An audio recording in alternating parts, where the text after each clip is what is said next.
Hey guys, Blaumagier here, and we're back with another episode of Let's Play Dragon Quest IV.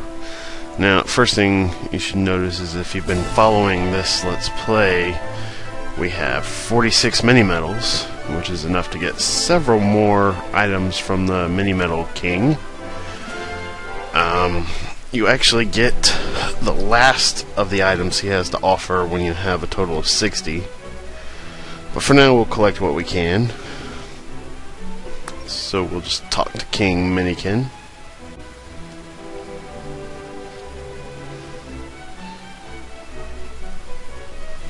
And he'll take our mini medals from us. We got 46 total. So that gives us a Kerplunk bracer for having 34, which I wouldn't recommend equipping unless you plan on using it. 38, we get an awesome miracle sword. At 43, we get a happy hat, which is also a nice piece of equipment. And when we get one more, we'll be able to get a mighty armlet, which is a very nice accessory. However, we'll go ahead and equip what we've got. We definitely want to give the happy hat to, well, Tornico can equip it. And no, wait, that's the miracle sword. Never mind. Sorry. Yeah, we want to give the miracle sword to Tornico because there's not really anything better that he can equip besides the liquid metal sword. As for the happy hat, any of our 4 mage type characters can equip it, but I'm going to say give it to Borea because he's been pretty shafted in the headgear department and is still wearing hardwood headgear. And that should do it for mini-medal items.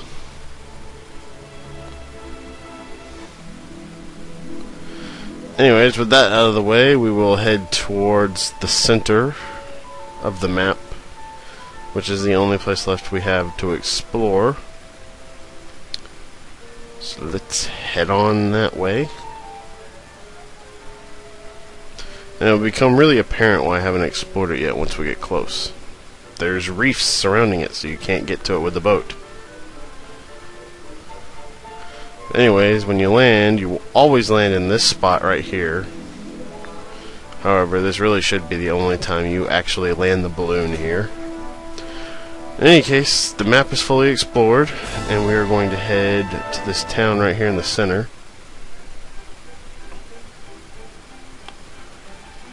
Behold, ye travelers of the goddess's earthly gardens, stand humbled at the azimuth, gateway to Zenithia. Have you come here on a pilgrimage to the divine sky? And I think this lady's just a church. Yep. We'll go exploring up here. Your feet are blessed, for you stand at the azimuth, the closest mortals can be to Zenithia. But beware, for Nadiria, the underworld, is not far distant either. In the northwest of this very island is a cave so deep that it touches the abyss, a cave that no human may approach. Only Zenithians and monster kind may enter the cave. That is what the legend says. Well, let's ransack this place for items. Nice, a mini-medal. Always like getting those. Nothing on that bookshelf. Large collection of books on holy teaching, prophecy, and mythology. I guess it figures that these Bible thumpers would have it. I hope I didn't offend a bunch of people with that comment. Greetings and farewells, hope and despair, life and death, the goddess giveth and the goddess taketh away. Tread boldly, sheep of the almighty guardian, for thou art watched and thou shalt be provided for. We've got an item shop here, which really doesn't have anything that we can't already get elsewhere and don't need. It's actually got the same as our frontier town does at the moment. We've got the inn in here, although there's nothing of interest in there. Let's see what these guys had to say. I have heard tell of a tower somewhere on this island, at least to Zenithia itself. But even if the stairway to Zenithia really does exist, it is not open to all. It is written in the ancient scriptures that only one with all the legendary Zenithian equipment would be granted access.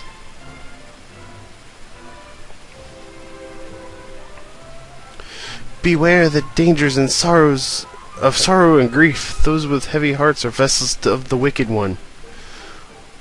But all are born into this world blessed. Blessed by the one true deity, the almighty goddess. Estark, born of the fiery flames of Nadiria, was struck down by a great heroine, just as the prophecy foretold. But now he strives to be reborn. A new evil stirs within his condemned and tormented soul.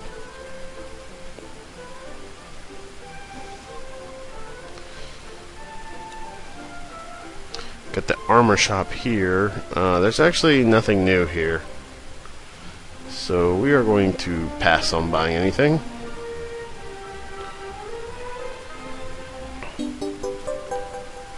Alright, another mini medal. Anything on the bookshelf? There are lots of dictionaries neatly lined up. Nothing interesting there. It must have been an act of the goddess. The person you see sleeping there fell out of the sky. Lyra, we have been awaiting you. You must meet with the dragon god at once. The world is on the very brink of destruction. Okay. Weirdo. I know the truth about the man. Sorrow the Manslayer is a vessel of evil. His heart steeped in a curdled soup of hatred. He must be stopped. Stopped before he evolves into a being more foul and full of evil than ever has cursed this world. Why has this almighty calamity befallen us? Once the amulet of transmutation is employed, the secret of evolution shall be still more fearsome than before. Let's talk to this guy. There's hearsay among us that Sorrow the Manslayer has already unleashed the forbidden secret deep in his underground lair. The secret of evolution that was sealed away from the hands of mortals long, long ago. A terrible happening has taken place. Sorrow the Manslayer, he who fraternizes with monsterkind, has finally managed to perfect the secret of evolution. Open your ears to the voice of the goddess as I have done. It was I who heard the goddess's prophecy about the great heroine who would strike down Estark. It is exactly as the prophecy foretold, that you would come here to the azimuth. This too was revealed to me by the goddess. But now there is only silence. What will happen now that Estark is defeated is a mystery, even to me. Wise and all-powerful goddess, what does this mean? Anyways, that's about all there is to do here for now. So we're going to go ahead and explore a little bit further on. One thing to notice is that the azimuth does appear on the zoom list. So you can come back here easily whenever you want. First up, we're going to go to this little shrine here to the east. This is known as Baron's Folly. And there's two treasures to get in here. There's no monsters in here, so we'll go over this real quick. It's kind of a puzzle to get one of them. Whichever way you take, it'll seem like a little bit of a puzzle. But first you gotta... Well, for one of them, you have to take the elevator down and then walk all the way back up and jump down. Simple enough, right? So that is what we are going to do right now.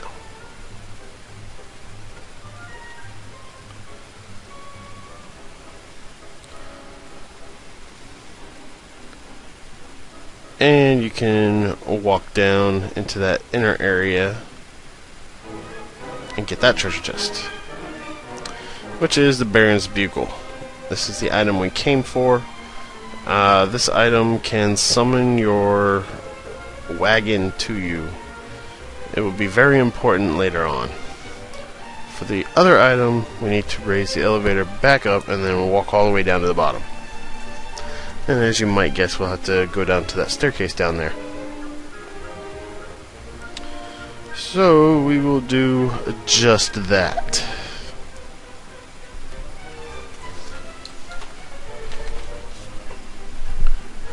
after a short walk down.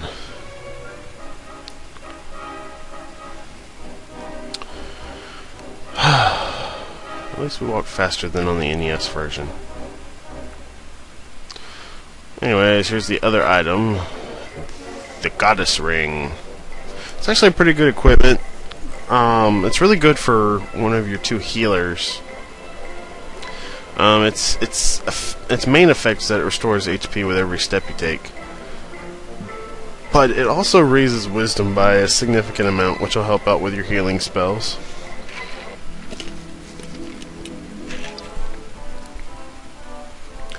Now that that is done, we will zoom back to the azimuth. Make sure you get those items, though. It's important to get at least the Baron's Bugle. And we are about out of time, so I will just go ahead and stay at the inn and probably save it, because it's been a while since I saved it.